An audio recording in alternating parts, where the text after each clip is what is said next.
What's going on? This is Hoppe Hour. I am your host, Ryan Hoppe, and on the phone line, I have a very special guest, so why don't we have him introduce himself real quick?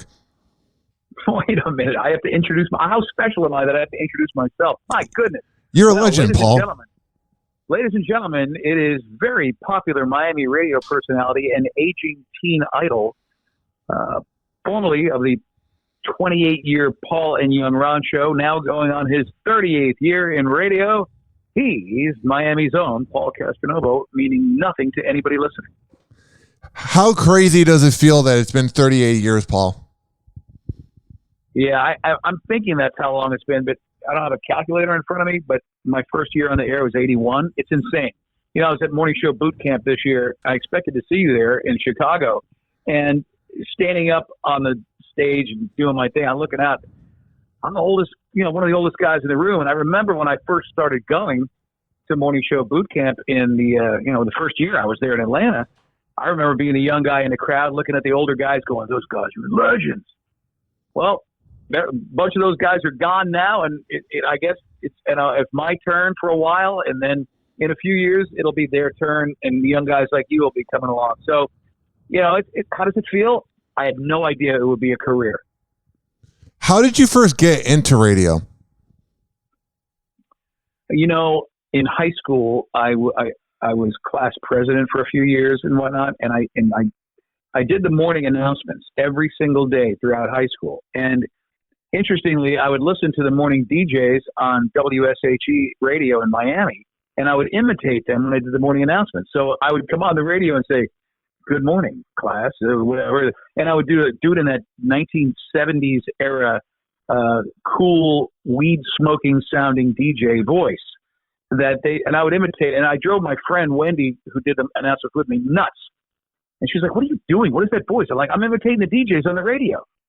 And I never thought about it being a career, but when I got to college, they're all like, "You should be a lawyer. You can talk. You should be a lawyer." And the upstairs neighbor at my apartment complex in Gainesville at the University of Florida was a guy named Rich Fields. Rich went on to be the announcer on The Price is Right. "Come on down. You're the next contestant on The Price is Right."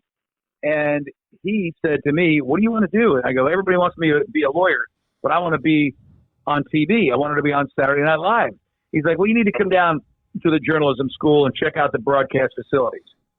So I went down and I went to the TV station. And they gave me a camera and a crew and said, "Well, go out and get some stories." And every story I did was the camera was facing me and I was doing yuckety, jokey stuff. And the news director says to me, "What the hell are you doing?"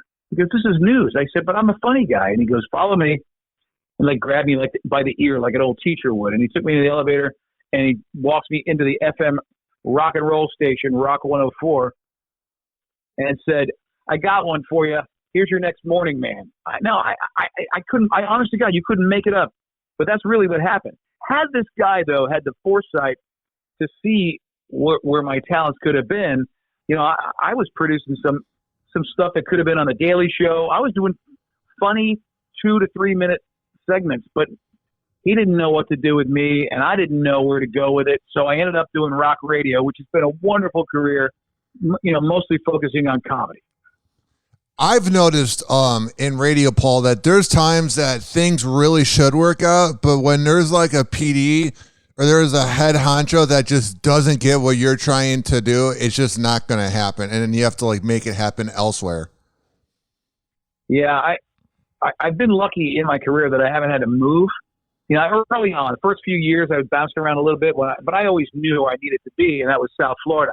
When I got into the business, I thought, well, I should get to L.A. because I'm business. The problem I had was I came along a couple of years after Mark and Brian, and Mark and Brian already had a stronghold on Los Angeles, and I was smart enough to realize you don't go to LA and compete with Mark and Brian at their game, we had very similar shows, and you don't go to New York and compete with Howard Stern because that's where he was on. He wasn't syndicated back then, and so New York and LA were already taken, and I thought, well, I don't want to go to Pittsburgh, I don't want to go to Buffalo.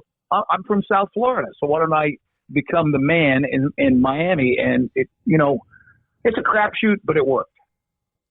What are some of the best parts about working there, and what are some parts that maybe you're not a big fan of when it comes to working in Miami?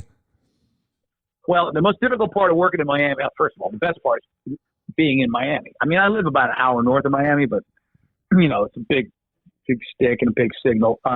So living in South Florida, there's nothing like it. I'm a fisherman, I'm a surfer, I'm a diver, I'm a boater. I like going I have my boat in the backyard. I go to the Bahamas by boat. I grew up a Miami Dolphin fan. I went to the University of Florida. So being in Florida and living in my home, my parents here, my sister, my best friends, all from high school. There's, in radio, if you can work in the town you grew up in, it's the best scenario because you know everything about that town. You know the history. And all these years, people have tried coming into town and competing with me, and they just haven't because they're from some other town. They don't know. And I'm one of them. So that's the good part. The crappy part is, and the most difficult part is, as watching the demographics over the years change, being in rock radio, you target a certain audience. Well, in Miami-Dade County, 70% are Hispanic, and it's hard to get. I got some dude who grew up listening to who loves Pitbull. Probably hard to get that guy to become a Zeppelin fan. So it's been hard. It's like a needle in a haystack, the way I describe it, to find an audience as the years have changed. But somehow we've done it. One thing that I've noticed you do well, and actually now I work for iHeartMedia here in Tampa, so I've been getting to know all the names, and one of the names that I've been talking to a lot is Brian Donovan, and he was saying that you're one of the best in the company when it comes to like social media and the way you like innovate yourself. And I really think that's cool, Paul, because a lot of radio people seem like they don't want to do social media or they're too cool for it. But you got a better TikTok page than me. Your TikTok page is cool, dude. Yeah. You do a good job. I'm 62 years old and I do TikTok videos, which is kind of funny. What my problem, and Brian's some good guidance, but I put stuff up that I think is I like. I never know what's going to get traction. I think that something's unbelievably funny and entertaining, and it's, short and sweet, but I'll only get a few eyes on it. Then I'll put something else up, it'll get 30,000 views in 10 minutes. It's the weirdest thing. I'll put something up hilarious of my dog, and I'm just learning. Is it hashtags? Is it algorithms? When to post? I don't know. And Brian and I go back and forth. He's like, just keep throwing it up there. It'll, I had a couple that got over 1 million views. And one was backstage. Jason Bonham gave me a little video of him and Sammy Hagar warming up backstage. I go, you mind if I post that? He's like, no, go ahead. 1 million views. And then a friend of mine found a bottle floating out in the ocean. It had a message in it. I posted that, 1 million views. But the rest of them, I throw them up there. Funny stuff at restaurants, good me cooking stuff. And some will get 20 grand, some will get 500. I never know what's going to hit, but I'm not afraid of it. For a long time I was like, I'm a radio guy. Why do I have to do all this crap? I will be honest with you. There's too many of them, though. I mean, I can't spend all day. If I just spent all day doing Facebook, Instagram, Twitter, and TikTok, and Clubhouse, and there's 3 or 4 other Twitch, Snapchat, I wouldn't be able to do my show. I put in 8 hours a day getting ready to do a 4-hour morning show. I don't know how I find time to do videos. What I've noticed about TikTok, bro, is that if you try too hard to make a really good video, it's not going to take off unless you're like famous. But if you put up a random video, that's when it's going to take off. It's like there's some weird thing in the algorithm where they like can tell that you're trying hard and they just don't want to see it do well. Because one time I got 20,000 views for a video where I said to go to Winn-Dixie to get cheap drinks. And I was like, hey, you can get a Bang Energy for $1.50 or whatever. And I had this like, I was really hyper or whatever. And it got 15,000 views. And then I'll put up clips of when I worked at the Bone and it'll get 200 views. It's a very weird app. It's very weird, bro. Very strange. Hey, you know what? I'm going to keep trying though. I tell you what, I got a friend of mine sending me some raw footage and I'm going to pop it up today of he was out fishing. And he caught a shark. And as he was reeling the shark in, a giant grouper came up and ate the shark. Now, something tells me that could get a billion views on TikTok, but you never know. That could get that many, or it could just get 2 and never get shared. I honestly don't get it. Do you ever get nervous about them having your info? Is that a big thing in your world? My thing is I have nothing to hide, Paul, so I'm like, have at it. You can see that I go on Pornhub and I go on Facebook. I have nothing to hide. Do you ever get worried about them having your info? I personally don't care. I think about it. My wife is way more worried about it than I am at this point. What do you want from me? Yeah. Hey, what are you going to do? You know, I guess I've been on the Pornhub as well, sir. One thing I've noticed is that you've never really been a raunchy DJ that's like interviewed porn girls. You like, or maybe I missed out. I never did that, but we did some edgy stuff back in the day. But listen, you have to understand, you know, in my years on 94.9 Zeta in Miami, which was 90s into the early 2000s, Howard Stern was our competition. So it didn't make programming sense for me to try to out-raunch Howard. And, you know, and then once the Janet Jackson Nipplegate thing happened, we really cleaned up our act because the company didn't want us to get sued and I didn't want to get fired. So I just tried to do, you know, up to the edge. But, you know, we used to do a bit called Love Connection Wednesday. And we had this is when I was single. We bring in these single women who were, you know, we'd ply them with alcohol and we'd get 3 guys to call in the show and we'd send them out on a date. But we got, you know, we would ask some nasty questions about vibrators and stuff like that. And yeah, I remember then I got engaged and my wife's like, yeah, you asking girls about sex, that shit's got to end. And, you know, she was right. How did you meet your wife? I just saw it was your anniversary, by the way. Yeah, 26 years. It's a great story. I met my wife because of broadcast. I don't know how long you've been aware of my career, but I had a guy on my show named Omelet.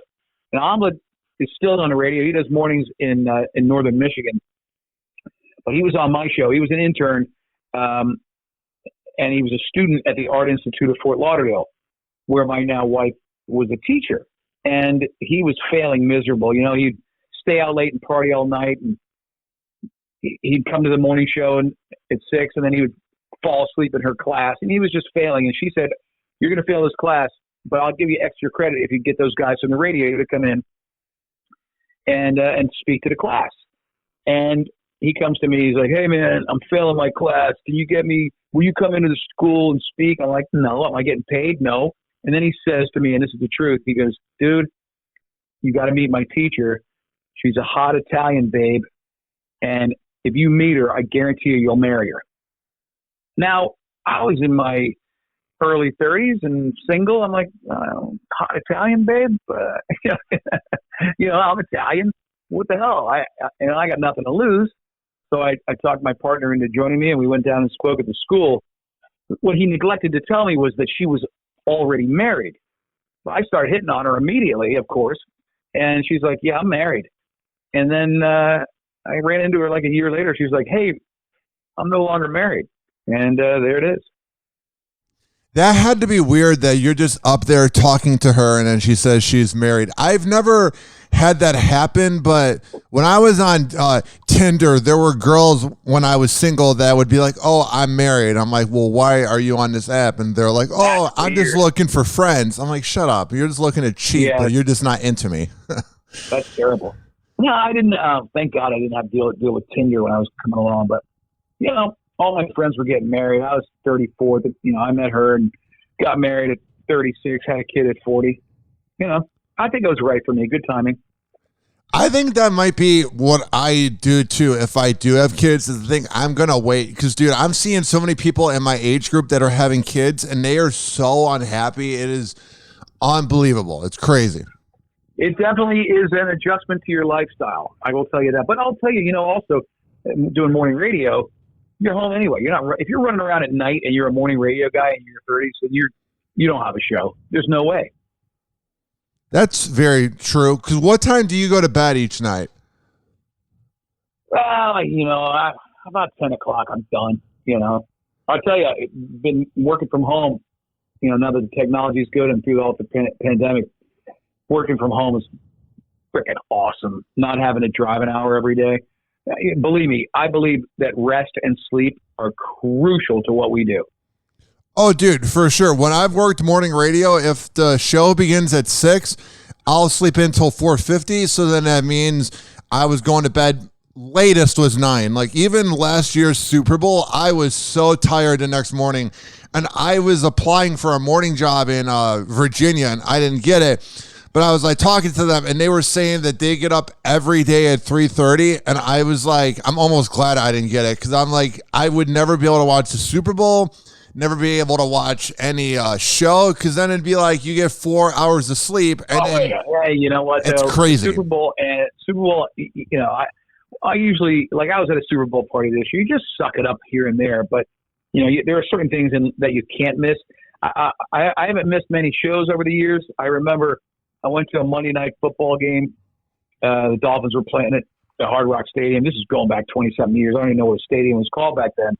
And I must have, either didn't set the alarm or whatever, got hammered. But I woke up. We were playing the Buffalo Bills. I woke up with my intern standing in my bedroom going, dude, we thought you were dead. And it was like 8:30. I looked at the clock, 8:30. I missed 2 hours of my show. But that was the last time I said, I'm never going to Monday Night Football again, because you just have to be able to say no. And during college, I did morning radio. And while all my buddies were out getting hammered, Mr. Castronovo was going to bed because I had to do it. I mean, it's just, but it paid off. I made a fortune. Call me crazy.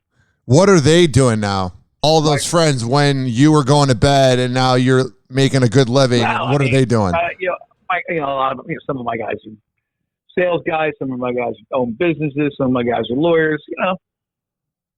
I dedicated my life to doing this crazy thing. It probably almost killed me because it's not a healthy lifestyle. But I got my weight under control. So now I'm in the best shape I've been in 20 years. So that's good. But it's hard when sometimes you sleep those hours. You get up 4 o'clock in the morning. You haul ass, suck down a bunch of coffee. You eat a bunch of crappy donuts. You eat a sub after the show, and then you go to sleep for and then before you know, you gain 50 pounds. Like, oh crap. But yeah. So a lot of times when I hear, not like personally, but you'll just hear through life that like overweight people say it's impossible to lose weight. And then you look at pictures of Paul and you look so good, dude. It's crazy how good you look for how long I've known you. How did you do it? It is impossible to lose weight, but honest to God, if you stop eating, you'll lose weight. But I literally cut what I was eating in half, and at the same time, I added crazy cycling and weightlifting into my regimen. And the pandemic was a perfect time. I quit drinking for like a year. The pandemic was a perfect time to do it because I had all the free time in the world. I was working from home. I didn't have to travel and didn't have to work to go to the radio station. So I basically, I'd get off the air at 10 and no meetings, no anything. And I'd get on my bike. I'd go lift weights and saw a nutritionist. So I went from everything I was eating to eating like maybe even less than half of that. It was almost starvation in the beginning, but I did it and I sucked it up. The first 6 months were brutal, but I put it together and now I'm in crazy. It was fun going to morning show boot camp and seeing all my radio buddies. They're like, dude, look at you. Yeah, it's crazy because I was like looking for pictures to share and I couldn't find the one that we took in 2014 or 13. And anyway, I would have looked really young. Glad. Yes, that's what I'm saying too, is I couldn't find it. And I'm like, maybe it's better I don't have it because it was so long ago and we just looked so different that I'm like, let me find a more recent picture of Paul to post. Well, if you need a picture, let me know. I'll send you one. Now, when you think about radio, and you think about what you've done, Paul, how do you want people to remember you? Because especially when you do rock radio, you're going to have haters and you're going to have people that love what you do. So how do you want people to remember you when you retire? You know what I mean? Well, people ask me about retirement a lot. I'm just like, God, I have a fear of it. And it's not that I'm not going to have a salary. It's just that it really has become my identity. And I hope that, I mean, I'm just tied to the community, and I'm tied to the radio, and there are generations of people that have grown up listening to me. And I hope they don't think I was an asshole. I hope they think I was a good guy. And I hope I made a few people laugh. That means, I hope people speak of me like, oh, that dude was the bomb, whatever. I hope they speak nicely but then again, I know I go on social media. I saw someone post the other day, Paul Castronovo hasn't been irrelevant in 30 years. Like, okay, that's your opinion, but I'm still here. Dude, I am convinced that some person made the internet to ruin the world, because I get a decent amount of hate online, and some of it doesn't even make any sense. They're just saying things to say things. Like, I truly feel bad for people. Like, you can like me or not, but I feel bad when people hate radio people that much. Like, we're just doing a job. Like, it's not that right. It's not that serious at all. You don't have to listen. I'm here to kill 4 hours a day. Yeah. You can either use my show or find another one.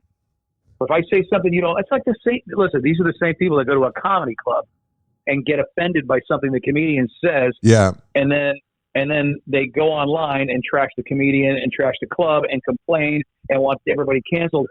Come on, man. You don't like what I said on the radio? Okay, call in, argue with me, or go away. Does it feel pretty cool to know that you're one of the go-to radio shows that comics mention when they go on other shows? So what I mean is, if I'll listen to a podcast with a comedian, or I'll listen to Calta and they talk about different radio shows, whenever it's a comedian, you're one of the first shows to be brought up, and they'll say Paul and Young Ron, but you're always, it's you or Opie and Anthony or Bennington. How does that feel to know that you've made a huge impact? Because from what I can guess is that you don't make it about you, Paul. It seems like you want to help out the comedians.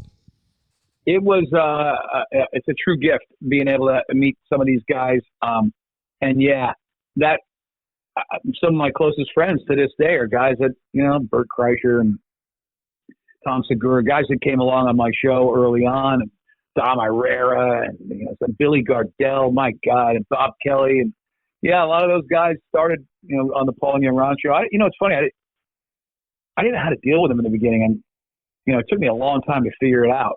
I didn't know. And again, there's no school that teaches you how to interview a comedian. I used to think they had to come on and like on Bob and Tom, they would have them come do their act. I never wanted that. I wanted them to be a part of our show. And I think they don't want to do their act, by the way. They want to come on and just be, and some guys get it. They just kind of slide right in. I still do it all the time with guys, but it is an honor. It truly is. And when I hear a podcast and they mention us, I get goosebumps. Yeah, it must be crazy, dude, because you just think about how long you've been in radio, and if you could have told that kid that was being kicked out of the news talk channel 40 years ago that would happen, it'd be crazy. I have those moments a lot with the morning show boot camp where it's like, I think about just being that young kid coming up to you all nervous and wheeze and BJ Shea, and now I talk to you guys. It's very weird how if you keep working at it, what happens with growth. It's bizarre. Meanwhile, all these guys are wearing freaking hearing aids. Well, Brother Weeze, I went out to dinner with Brother Weeze before the summer down in South Florida. And he goes, bro, I can't hear a fucking thing. And he goes, so wear this. And he gives me a clip-on microphone that's attached to his hearing aids. And I forgot that I had it on, and I went to the bathroom, and then I realized in the bathroom that I had it on, and he could hear everything in the bathroom, and I laid it on. I was like, making sound. We laughed so hard about that. Dude, Weeze is a legend, man, because he just doesn't care. And he's sort of like you, where he's a hometown hero. So you guys have that aspect, which is really cool. That's the only advice I can give to anybody. Marry your market. Don't bounce around. If you're going to go somewhere every 3 to 4 years, do it when you're 20. But once you get to a certain age, you need to be there. You need to know, own the town, know everybody in it. And it's funny. My producer, Mike Anderson, he's like, "Oh, we got to get this guy on the show." I'm like, "All right, hold on. Here's his number." I've collected everybody's number over the years from the market, and it's always good. And one of the things I've also done is made the local Miami guys heroes on my show. I met this young filmmaker 20 years ago Billy Corbin, who went on to create Cocaine Cowboys, and Billy's a superstar now. But when I first saw his name in the paper, local kid doing a documentary, I'm like, we should get this guy on the show. Same thing with Brad Meltzer, the writer. I'm like, Brad Meltzer, local kid, has first book released. I'm like, invite this kid.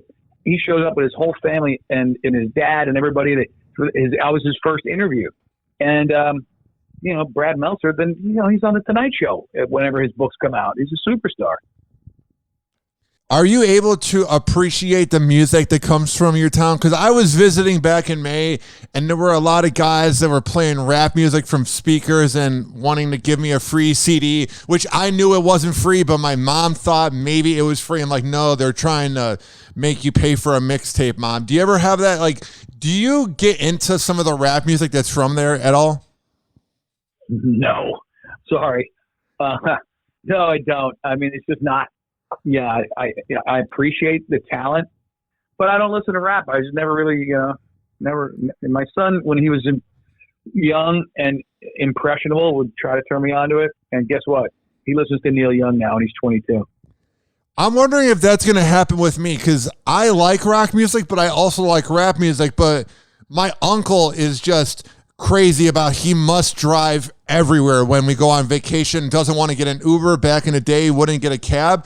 So I told him, let's turn on Big 105.9 when we were in town. And dude, he was jamming out to the music, man, because he's like maybe your age, and he was absolutely loving it. Well, Ryan, how old are you? I don't even know. I'm going to be 29 on Friday.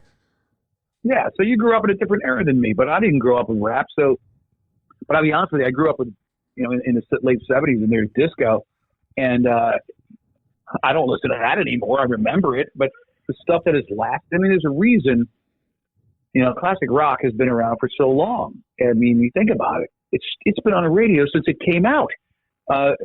It's a very palatable format. Will the rap or the hip hop songs that you like today be around in 40 years? That's going to be the test of time. And the thing with rock music that you just know is so influential about it, especially now that I'm learning more about when they sample songs, is just hearing it in rap music. Like there's a new song by Young Gravy where he does Never Gonna Give You Up, that song from the 80s, obviously. And It's like the #1 song on TikTok and on the Billboard 100. And like all these Gen Z are like, oh my God, this song's great. And I told my little cousin that's a song from the 80s, and he had no idea. So that's when you know rock radio and rock music has left a legacy that will never end, is when some Gen Z rapper uses it for a mix. Oh, I'll accept that. And you look, man, it's all just because I don't listen to it. We form our musical tastes, they say, from when you're like 16 to 21. After that, every now and then you'll hear something cool and you go, oh, I like that. But most of your stuff, that's where your basis of and foundation of music is found. Interestingly, though, like I'm wondering why my kid loves classic rock. Well, he heard a lot of it growing up. Well, Paul, before I let you go, man, where can people find your show? Because you don't just have to be in town to listen on Big 105.9. Where can people listen? No. Well, you said you work for iHeart, the iHeart Radio app.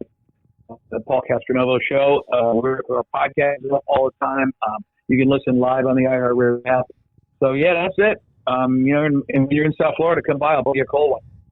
Well, Paul, it's been great having you on, man. What I've liked about you since day one. I got one more. What's up? I got one more.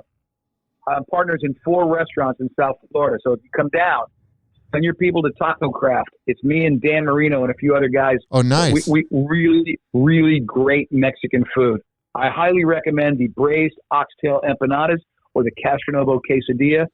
The lobster tacos will blow your mind, and we have a 20-foot wall of tequila at Taco Craft. Don't you have a Paul and Young Ron pizza as well? Now it's called a Paulie Pie at Anthony's Coal Fired Pizza. I got the Castronovo bowl at Poke Bowl at Papa's Raw Bar. I've got sandwiches named after me around town. Yeah, I got a bunch of those. That's kind of cool. That has to be weird that when people order food, they're saying your name. That's like a legacy thing, man. That shows that you left an impact in town, man. And that's another great honor. I can't thank you enough, Ryan. I hope some ears get on this and hear this. Awesome. I'll be sure to tweet it out and send it to Brian as well, bro. Thank you, man. Take care, bro. All right, bye. See you, Paul.